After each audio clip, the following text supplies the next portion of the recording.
Olá, sejam bem-vindos a mais um programa Por Dentro da Pós. Eu sou a professora Gisele Guizio, coordenadora de cursos de pós-graduação nas áreas de Psicologia e Neurociências. E hoje vamos falar sobre sono e saúde cerebral. E para falar sobre esse tema, convidamos a professora Viviane Oliveira de Mello. Tudo bem, professora Viviane? Ela que é tutora nesses mesmos cursos das áreas que a gente atua. E esse assunto é importante e bem interessante para todos nós, né, professora? Eu diria que é fundamental. Então, quando a gente pensa em saúde, manutenção da saúde, vida saudável, equilíbrio, né, todos esses termos, a gente sempre pensa num tripé. Que tripé é esse? Então, entra a questão do sono, alimentação e exercício físico. Mas sem os três, né, esse tripé dá aquele Fica desequilíbrio. capenguinho ali. Exatamente. E o sono é primordial para a manutenção da saúde, né? Embora o nosso foco aqui vai ser realmente sobre a questão cerebral, da saúde mental, mas o sono, ele acaba impactando em todos os aspectos da nossa fisiologia. Não tem um único setor orgânico do corpo que não vá sofrer algum impacto pela falta do sono. E olha só que dado interessante, esse dado 2023 da Fiocruz, 70% da população brasileira sofre de algum distúrbio, algum problema do sono. Então, deixa eu perguntar para a professora. Professora, o que acontece com o cérebro enquanto nós dormimos? Então, olha só, a arquitetura, né, desse ciclo sono-vigília, ela é extremamente complexa. Então, tem muitos fatores, muitos eventos do que acontece enquanto isso nós estamos dormindo, que já são bem esclarecidos pela literatura científica, enquanto outros ainda são questões de estudo. Por quê? Até pelas questões mesmo éticas, né? Não tem como fazer com que uma pessoa fique privada do sono para entender todas as repercussões do que essa ausência de sono acaba afetando. Mas um fato a gente tem certeza, a falta de sono, não dormir, leva a alucinações e até a morte. Então, o cérebro, enquanto isso nós estamos dormindo, ele faz uma série de funções, tanto para o circuito orgânico, né? Então, faz uma revisão ali de todo o corpo, abaixando a pressão, a temperatura, então, reverificando como é que está a fisiologia ali dos órgãos, né? O estômago, rim, coração, fígado. E na parte cerebral em si, é o momento aonde o cérebro vai cuidar para nós conseguirmos efetivar o aprendizado. Então, a consolidação das memórias acontece no sono. E quando a gente fala de sono, a gente está falando de um ciclo também de sono. Então, é um ciclo dividido em 4 partes. Essas 4 partes é que vão configurar o que é denominado arquitetura do sono. Então, nós temos uma separação grande entre sono não REM e sono REM. O sono não REM é aquele sono onde não há movimentação, dividido em fases N1, N2, N3. Em cada fase, vou tendo um rebaixamento maior da consciência. Então, a N1 dura ali em torno de 5 a 10 minutos, são aqueles minutinhos iniciais do sono, da consciência, aquele estado de sonolência, né, com as pessoas com os olhos fechados, mas ainda um pouco atento ao que está acontecendo no ambiente, então qualquer barulho vai já despertar a pessoa dessa fase N1.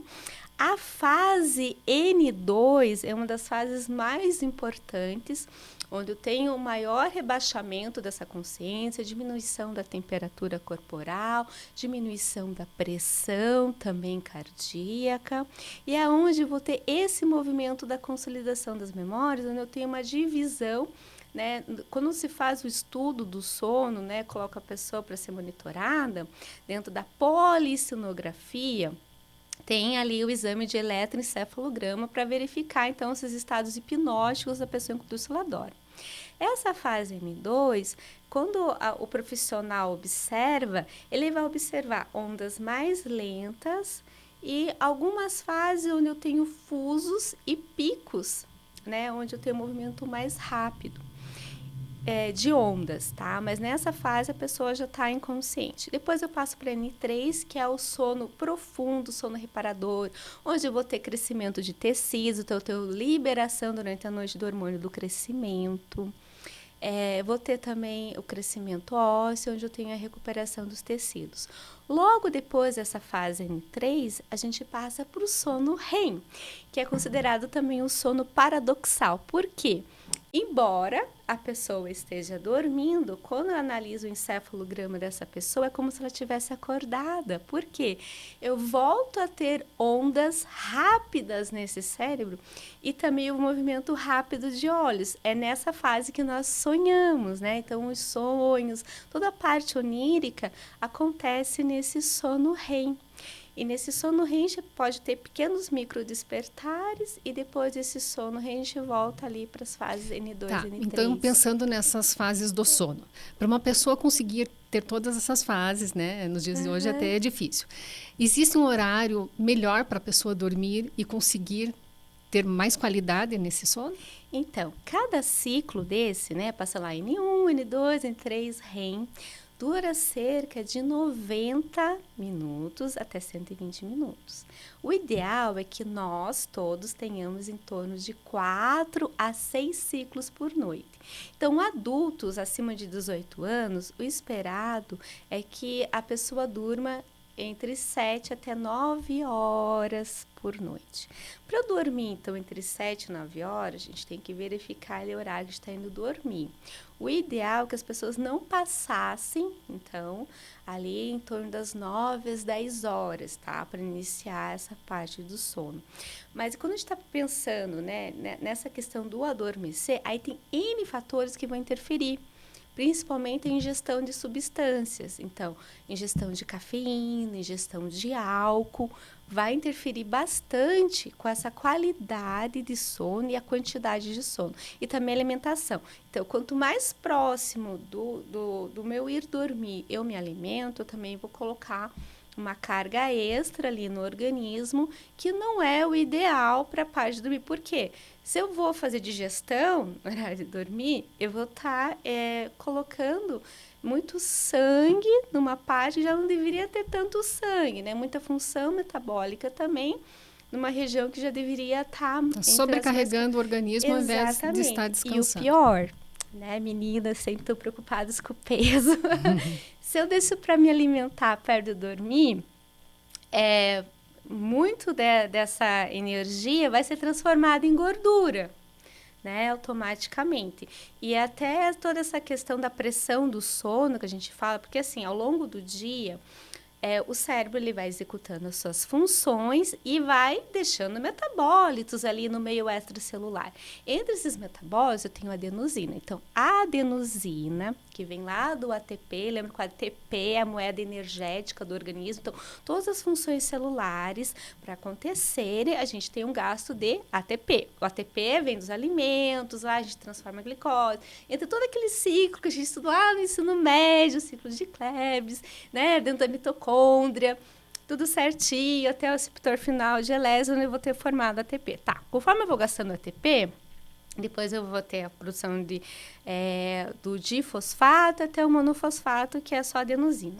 Essa adenosina ela vai se acumulando, então, como restante metabólico ali da célula e vai dizendo para o organismo, epa, a gente está começando a ficar sobrecarregado, a gente está começando a ficar saturado.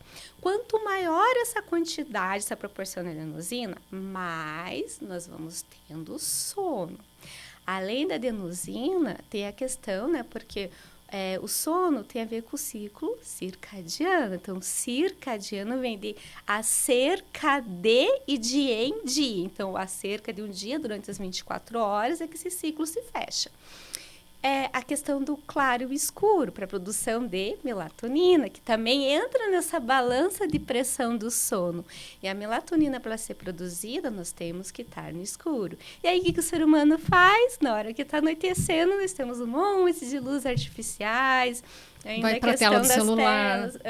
E enquanto isso, eu tenho luz chegando dos meus olhos ao núcleo supraquiasmático, que fica lá no hipotálamo, no centro da minha cabeça, lembrando que o hipotálamo é esse grande mestre que nós temos ali no sistema nervoso central, onde ele consegue controlar tanto o sistema autonômico, quanto o sistema simpático e parasimpático. como também ali toda a nossa questão do sistema hormonal, através depois ali da glândula hipófise. Então, a luz, ela bloqueia a produção de melatonina. E a melatonina, ela ajuda também nessa promoção ali para o estado hipnótico, para o sono, tá? Então, enquanto nós estamos acordados, nós temos uma série de neurotransmissores que nos permite estar acordados e aprendendo.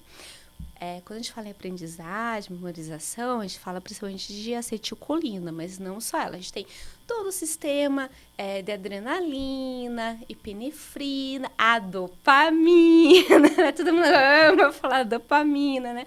Para manter essa motivação, para a gente estar engajado no que a gente está fazendo. E durante o sono, todo um sistema via também ali hipotálamo, vai fazer, junto ali, principalmente atuando no nosso tronco cerebral, com que as vias, né, que tem ali no tronco cerebral, que são chamadas de SARA, que é o sistema reticular ascendente, ativador desse sistema, ele fique bloqueado. Então, impedindo essa consciência. E é por isso que daí no sono REM ali entra nesse sono paradoxal, porque embora eu tenha uma grande ativação do córtex nesse momento do sono REM, a parte toda de tônus muscular está inativa, tá? Então, qual que é a questão, né? A gente tem algumas parassomias também que acontecem nesse sono REM, que é aquele momento, por exemplo, que as pessoas acordam e falam: eu acordei e não consigo me mexer, porque ainda acabou de despertar esse sono REM e não deu tempo ainda do corpo realmente reativar toda a parte muscular. Uhum. Tá. Você falou em relação à quantidade de horas para um adulto entre 6 e 8 horas aproximadamente. Entre 7 e 9. Quem diz tá. isso é a Academia Americana do Sono e faz isso com base em estudos. Então, tem um estudo recente, 2, tá? Um em 2023, outro em 2024. Esse 2024 eu até cito, que é uma revisão bibliográfica, tá? Bem densa. E eu cito porque junto tem neurocientistas na nossa universidade, Universidade Federal do Rio Grande do Norte, junto com a Universidade de Nova York, que fizeram essa recoletânea ali de estudos. E pessoas que dormem menos de 7 horas ou mais do que 9 horas vão ter uma série de tendências a ter disfunções e doenças. Entre essas doenças, tá? Tem maior risco de doença cardiovascular, tendência a desenvolver diabetes mellitus tipo 2, tendência a ter problemas de aterosclerose e as doenças demenciais também, como Parkinson e Alzheimer. Tá. Crianças, adolescentes e idosos, qual a quantidade delas? Muda totalmente. Então, assim, quando o recém-nascido tem que dormir, ele dorme em média, tá? De 18 a 20 horas, o recém-nato. O recém-nato não tem essa questão do ciclo circadiano ainda. A gente não nasce com esse ciclo, né, totalmente definido. Conforme a criança vai ali vivenciando com os pais, até o sistema, né, visual dela vai se desenvolvendo, o sistema nervoso vai começando a ter maturação, vai começando a ter essa função dos neurotransmissores também que começam a ser produzidos. Então, a partir dos 3 meses de idade, esse recém-nato que dormia em torno de 2 a 4 horas, né, sem ter uma maior parte de noite, uma maior parte de dia, começa a ter uma maior parte de sono realmente durante a noite. Mas ainda essa criança em torno de 3 meses vai estar dormindo ali cerca também de 14 a 16 horas. O sono começa a ficar mais curto, em torno de 10 horas, ali para a criança a partir de 1 ano, 2 anos de idade, mas com soneca ainda tarde.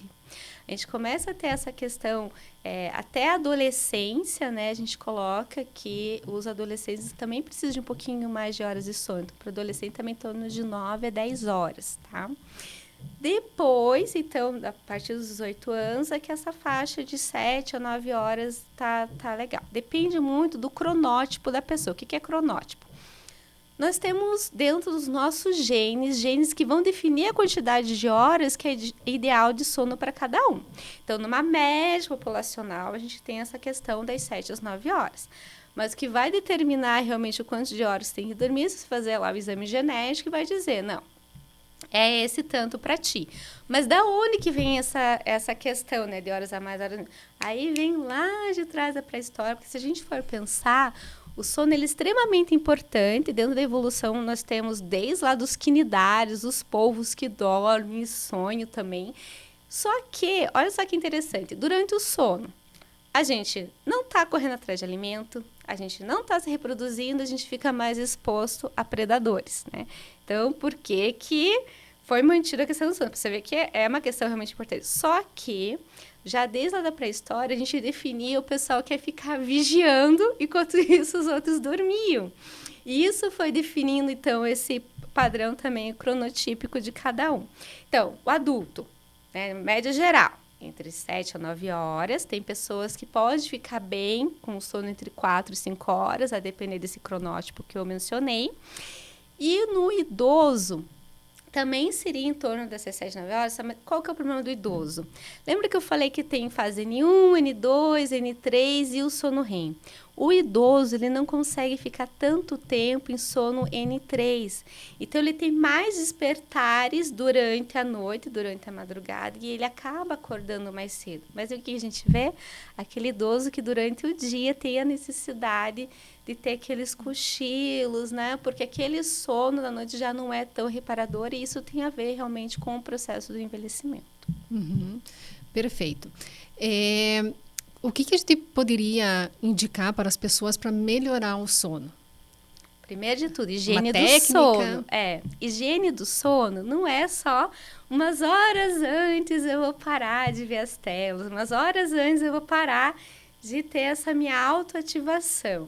Eu tenho que pensar, lembra? É um ciclo circadiano. Então, higiene do sono começa na hora que você acordar, realmente, durante essas 24 horas. Então, é tentar não fazer alimentações tão pesadas, a última refeição ser no mínimo 2 horas antes de deitar. Se a pessoa está no estado realmente muito ansioso, buscar as técnicas de mindfulness, por exemplo, para tentar aquietar um pouquinho. A questão do chazinho morno, não sendo de cafeína, o chazinho de camomila também indicado, por exemplo, leitinho morno, essa questão que traga mais essa ideia de aconchego realmente. E aí a ingestão de cafeína tem que ser no máximo até o horário do almoço. Por quê? A meia-vida da cafeína, isso também depende muito do organismo para organismo, a taxa metabólica de cada um, mas é em torno de 6 a 7 horas. Ou seja, se eu tomei meu último cafezinho ao meio-dia, esse café, a dose que eu tomei de cafeína só vai cair pela metade depois, lá às 6, 7 horas da noite. E qual que é o problema do café? Lembra que eu falei que a pressão do sono é promovida pela adenosina, que é produzida pela taxa metabólica ali das nossas células neuronais, ok? Ok. A cafeína, ela é uma antagonista dessa adenosina. O que significa isso? Ela vai ficar no lugar da adenosina, onde eu tenho lá os receptores da adenosina, indicando para a gente essa pressão. A cafeína fica ali. Então, ela impede que essa pressão seja exercida, né? Então, por isso que as pessoas têm mais dificuldade de induzir o sono. E não fazer uso de medicação sem prescrição médica, né? Se sente realmente está com muita dificuldade, está tendo problema, procurar sempre um profissional de saúde. Nem melatonina. Não façam o uso de fitoterápico de melatonina sem conhecer de fato o teu ciclo, sem saber de fato o que está acontecendo. Tomou, o vizinho está usando. E não usem álcool como indutor de sono. É só assim, vou tomar um vinhozinho. Para relaxar. Não, porque o álcool, ele realmente vai diminuir esse tempo de latência para você pegar no sono, mas ele vai bagunçar totalmente a arquitetura do sono, onde as pessoas não vão fazer todo aquele ciclo completo, tá? E o corpo precisa de todas as fases. Tá, em relação à atividade física, tem gente que fala assim, eu funciono mais de manhã para fazer atividade física, porque daí chega a noite, eu tô cansado e durmo bem. Tem gente que gosta de fazer uma prática de exercício na parte da noite. É muito de pessoa para pessoa? Como que tem uma regra? Entra também nessa questão lá do cronotipo de cada um, da morfologia, da fisiologia de cada um. Mas é fato. Se a pessoa fizer exercício físico perto da hora que ela pretende dormir, não vai funcionar. Porque o exercício físico vai liberar adrenalina, dopamina. endorfinas e todas essas substâncias vão contrabalancear. Para despertar a pessoa. Exato. Então, não. Tá. É mito ou não? Falam assim que o ideal seria dormir antes das 10 horas da noite porque o sono tem melhor qualidade. De novo, depende. Depende do ambiente onde você está, se é um ambiente que realmente tem escuridão total, se a pessoa está usando ali cortinas de blackout, se não tem barulho, né? Tudo isso vai influenciar. E a questão lá da melatonina. Então, depende de quantas horas ela ficou sem um estímulo de luz também para isso. Mas a questão mais do que o horário é que horas que ela vai ter que acordar. Né? A gente sabe que tem também a questão hormonal, tudo. O ideal seria ficar em torno desse horário. Mas o que vai importar mais nessa balança é isso. Que horas que ela de fato vai ter que despertar. Que horas de fato ela desperta naturalmente. Até uma coisa que é uma dica boa para as pessoas é que nesse despertar, que vai ser promovido dali pelo cortisol, tudo, é a pessoa realmente ficar sob o efeito da luz do sol. Aí você vai ter um despertar realmente com maior energia, vai ter maior produtividade no teu dia. Mas entende? Tudo depende disso, é quanto de fato a pessoa vai conseguir acordar depois. O fato também é que profissionais noturnos, né, profissionais que têm que fazer essa troca de dia para noite, eles têm perdas. O sono de dia não é a mesma coisa que o sono da noite. Tá, nesse caso, o que vai influenciar na memória, aprendizado, cognição, na privação do sono? Você não aprende. Então, tem um estudo, foi publicado agora em abril na Nature, no segmento ali da Nature, onde eles fizeram estudos, então, em camundongos. Hoje a gente tem um sistema que se chama opticogenética. O que é isso? Eles inserem nos camundongos, dentro da área de interesse, células com marcadores luminoquímicos. Então, através de luz ali, são ratos também genéticos, né, transformados ali. E você consegue acompanhar, então, os neurônios na tua área de interesse. O que eles observaram? Eles colocaram os ratinhos para dormir e foram analisando, colocaram eletrodos no sistema nervoso desses ratinhos e observaram eles durante o soninho deles, ali, o que seria para nós uma noite. No outro dia, eles colocaram esses ratinhos no sistema de aprendizagem. O ratinho, diferente de nós, não consegue fazer um relato, né? Tá aqui, ratinho, estuda esse texto aqui para mim, que depois a gente vai fazer uma prova. O equivalente a isso, que seria a memória declarativa para o ratinho, é a memória espacial do ambiente. Então, eles colocam objetos ali no ambiente, onde o ratinho tem que explorar esse ambiente para conseguir um alimento, alguma recompensa. Eles fizeram esse circuito, o ratinho entendeu ali como é que andava no circuito, e aí eles analisaram o sono do ratinho. O que eles observaram? Então, tem essa parte ali no cérebro, que é o hipocampo, e o hipocampo começa a trabalhar com os enagramas, que são essas células neuronais da rede ali de memória, durante o sono. Qual fase? Principalmente a N2. Então, a gente precisa ficar nesse soninho da N2 e também no REM. Por quê? O REM, para eu ter a questão da neuroplasticidade, eu tenho que ter acetilcolina. Mas quando eu estou em muito soninho ali, lembra que eu falei? A acetilcolina ativa o cérebro. Por isso do sono paradoxal. Então, ele termina de mandar, lembra, a memória, ela se está ali como curto prazo ainda, nesse hipocampo, e ela tem que se transformar em longo prazo. Para ela se transformar em longo prazo, ela é enviada essa mensagem do hipocampo para o córtex cerebral. E quando que acontece isso? Durante o sono. E não só isso, ela é reorganizada. Então, é reeditada. Para quê? Para que ela fique com uma melhor qualidade. Se a gente não dormisse, seria como se a gente ficasse com um monte de informação o tempo todo no cérebro, só que seria uma informação inútil. Por quê? A gente não ia conseguir diferenciar uma coisa da outra. Ia virar como um borrão só. Sabe um dia de muita neblina? Tem aquele fog que é difícil. Se a gente não dormisse e não tivesse essas fases todas do sono, seria o tempo todo assim.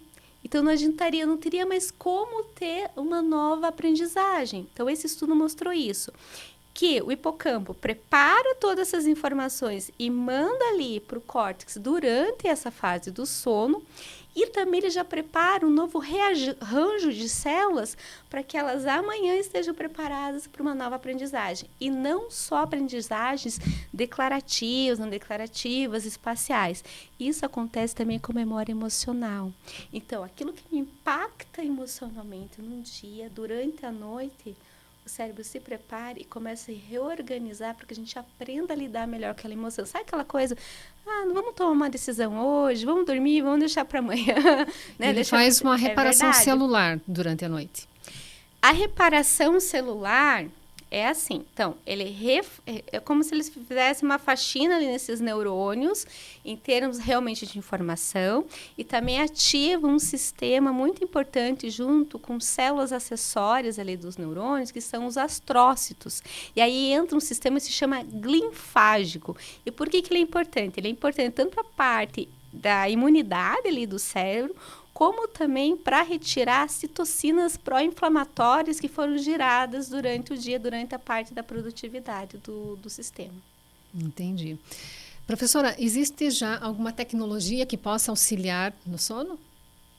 Para a pessoa dormir em si, ainda não. O sono ainda depende muito de todo esse preparo do que acontece ali durante o dia. O que se tem hoje são técnicas para realmente, então, dentro da polissonografia, avaliar como que é o sono dessa pessoa, e a partir disso, o profissional de saúde inferir, né, nessa pessoa, se ela vai ter que tomar medicamento ou não. Nós temos psicoterapia, muito importante, terapia cognitivo-comportamental, principalmente para que a pessoa mude hábitos de comportamento nesse sentido do sono. E nós temos equipamentos, por exemplo, para quem tem apneia do sono, né? Para melhorar isso. Por quê? Quem tem apneia do sono vai ter muitos despertares e risco de sofrer acidente vascular encefálico. Não tem um sono reparador. Exatamente. E isso aumenta a probabilidade da pessoa ter doenças cardiovasculares, né? Então, é muito importante que elas façam realmente o uso do equipamento que vai monitorar, e a hora que sentir que falta, né, esse oxigênio, já enviar para que ela não tenha, né, todas essas outras parassomias, que são essas dificuldades, esses problemas do sono. E a mesma coisa para quem sofre terrores noturnos. O terror noturno, ele está muito relacionado ali com a fase N3 do sono. Então, é importante também estar verificando isso, tem tratamento. Muitas pessoas que têm TDAH, né, muito agitado o dia inteiro, costuma ter terror noturno. A gente ainda tem as pessoas que durante a fase REM, elas têm, na fase REM, como eu falei, é a fase dos sonhos. Mas, lembra, o sistema muscular está atônico, você não consegue se movimentar. Mas tem pessoas que começam a reproduzir no sono, né, dentro desse sonho, a parte orgânica. Então, elas têm movimentos abruptos, né, elas acabam se machucando. E isso também daí tem tratamento, tanto dentro da psicoterapia, como daí a parte medicamentosa também. Perfeito, professora. Infelizmente, o nosso tempo está chegando ao final. É um assunto que eu acho que daria para mais um encontro, eu acredito. Acho que a gente vai marcar mais um encontro aí para a gente continuar o papo aqui, que é bem interessante e acho que é importante para todo mundo, né? Quem não quer melhorar a qualidade do sono, né? Agradeço a sua participação, agradeço a presença de todos que estão nos assistindo. Obrigada, professora. Eu que agradeço e até a próxima, então. Até.